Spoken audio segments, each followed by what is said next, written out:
All right, so I wanted to do a quick review of this because I actually thought this was awesome. So I found this 101 piece rotary toolkit. It's a Dremel.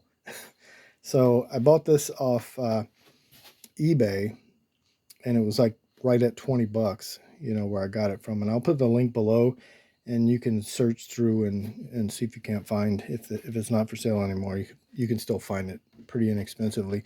It came with all of this stuff. So pretty much anything you could want. I used these cutting wheels, what I used it for. It's got some sanding wheels, different things. It works really good. It's got a speed thing on the side here, so you can just set what speed you want it to be on.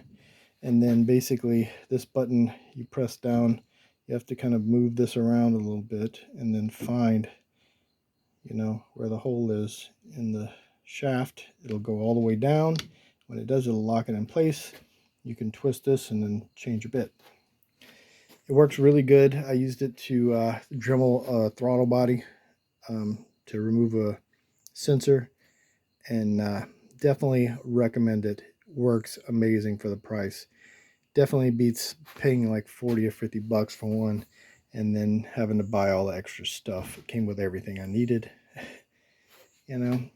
So if you see it, purchase it. You guys take it easy. Peace.